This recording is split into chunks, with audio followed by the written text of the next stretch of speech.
आदाब, नमस्कार, अस्सलाम वालेकुम नाजरीन। पल पल न्यूज़ के न्यूज़ रूम से मैं हूं आपके साथ नदीम अकरम। 2014 में जब भारतीय जनता पार्टी सत्ता पर काबिज होनी थी, तब उनके बड़े बड़े जो जुमले थे, जो नारेबाजी थी, उन बयानों के ऊपर भी आप लोगों का नज़र डलवाऊंगा। और जैसे ही उत्तर प्रदेश में चुनाव आए और 2017 के चुनाव में भारतीय जनता पार्टी के क्या नारे थे, उसके ऊपर भी गौर करने की ज़रूरत है। जहां 2014 में तमाम बड़ी बड़ी हीरोइनों को रंगमंच पर अपने साथ साझा किया गया, करीना कपूर उसमें शामिल हुई, माधुरी दीक्षित उसमें शामिल हुई, तमाम नेता जो है अपनी भाषणबाजी और जनता के ऊपर ध्यान देने के बजाय इन हीरोइनों के ऊपर ध्यान देता हुआ और सेल्फी खींचता हुआ अपने ही मंच से नजर आ रहा था। तब जाकर के नारा दिया जा रहा था बेटी बचाओ और बेटी पढ़ाओ का।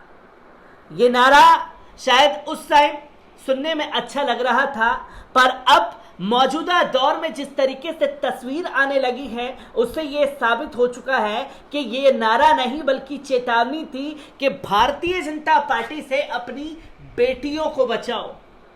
तमाम तस्वीरें सामने आ रही हैं और 2014 में 2017 में बेटी पढ़ेगी तभी बढ़ेगा इंडिया, तमाम तरीके के नारे जो हैं मोदी सरकार द्वारा दिए गए। और अब मोदी सरकार और योगी सरकार के राज में बीते अगर 5 साल की बात योगी के कार्यकाल की जाए, 2014 से लेकर के अब तक केंद्र में भारतीय जनता पार्टी की सरकार है। 5 साल योगी जी के और 7-8 साल अगर मोदी जी के देखे जाएं, तो जो तस्वीर सामने आई है उसमें ये कि बेटियों के समर्थन में कहीं भी सड़कों पर ना तो कोई चूड़ियां देता हुआ नजर आया है देश के प्रधानमंत्री को, और ना ही कोई मोर्चा खोल रहा है इन अपराधियों के खिलाफ।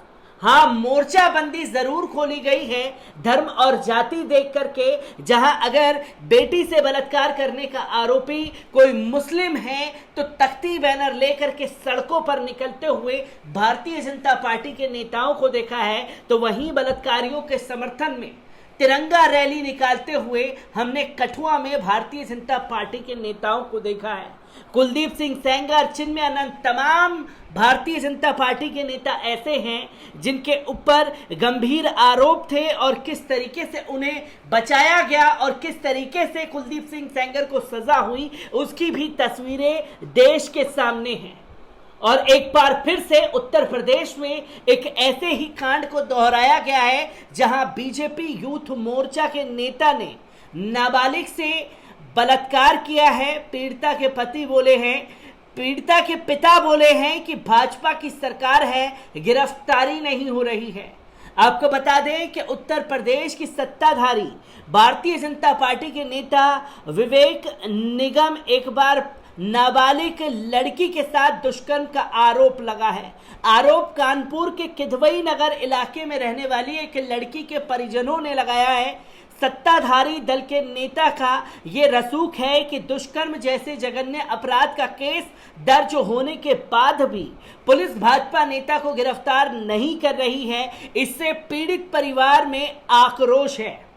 पीड़ित के परिजनों की तहरीर पर भाजपा नेता विवेक निगम के खिलाफ कानपुर पुलिस ने रेप और पॉक्सो की धाराओं में मामला दर्ज कर लिया है, लेकिन आरोपी अब तक पुलिस की गिरफ्त से बाहर है। पीड़ित नाबालिग लड़की के परिजनों ने बताया है कि लड़की के पिता पेशे से अधिवक्ता हैं। उनकी बेटी वर्ष 2019 में 11वीं में पढ़ती थी। तब विवेक लगातार उनके घर मुकदमे के सिलसिले में आया करता था। घर आने जाने के क्रम में ही उसने पीड़िता को अपने जाल में फंसा लिया। एक दिन बहला फुसला करके विवेक लड़की को अपने घर ले गया। वहां उसने लड़की को कोल्ड ड्रिंक में कुछ नशीला पदार्थ मिलाकर के पिला दिया और उसके बाद उसके साथ घिनौनी घटना को अंजाम दिया। इस दौरान उसने आपत्तिजनक तस्वीर ली और वीडियो भी बनाए। इसके बाद उसने नाबालिग को ब्लैकमेल करना शुरू कर दिया। फोटो और वीडियो सोशल मीडिया पर अपलोड करने की धमकी देकर लगातार उसने अपने साथ जबरन शारीरिक संबंध बनाने के लिए मजबूर करता रहा। सामाजिक बहिष्कार के भय से पीड़िता उसके इशारे पर चुपचाप उसका साथ देती रही। जब पानी सर से ऊपर गुजर गया, तब लड़की ने 14 दिसंबर 2020 को अपने परिवार वालों को अपने साथ हो रहे इस दुराचार की जानकारी दी। परिजनों ने भी सामाजिक बहिष्कार के भय से उस वक्त पुलिस थाने से दूर रही। पुलिस तक मामला नहीं जाने की वजह से भाजपा नेता विवेक निगम का दुस्साहस बढ़ता रहा। जब पीड़िता उसके आगे समर्पण करने से इनकार करने लगी तो भाजपा नेता उसे जान से मारने की धमकी देने लगा। थक हार कर परिजनों ने पुलिस केस दर्ज करवा दिया। विवेक निगम भारतीय जनता पार्टी की युवा इकाई भारतीय जनता युवा मोर्चा के क्षेत्रीय कार्य समिति का सदस्य है। पीड़िता के पिता का कहना है कि भारतीय जनता पार्टी यूपी की सत्ता पर काबिज है, इससे पुलिस पर पार्टी का दबाव है और विवेक निगम की गिरफ्तारी नहीं हो रही है।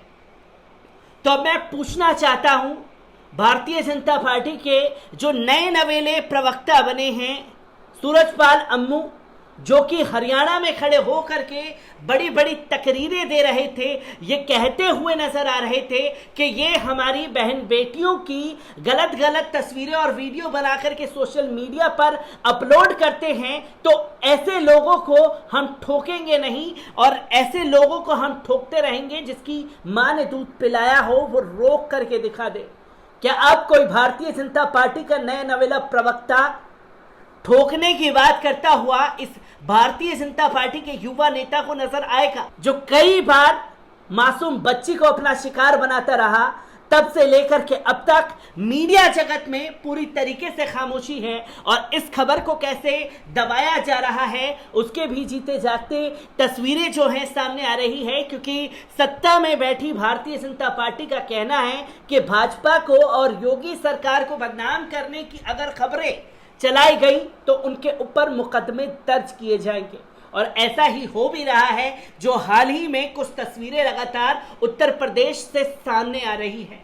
अब कहां मर गई है गोदी मीडिया की वो तमाम महिला एंकर और कहां चली गई हैं भारतीय जनता पार्टी की वो तमाम महिला नेत्री, जब आजम खान के बयान पर बिगुल फूंकते हुए लोकसभा में नजर आ रही थी और यहां भाजपा का युवा नेता एक बच्ची की इज्जत को तार तार करता रहा और उस पर पूरी तरीके से खामोशी इख्तियार करके बैठे हुए हैं। मैं ऐसी ही खबरों से आपको रूबरू कराता रहूंगा। दीजिए इजाजत, शुक्रिया।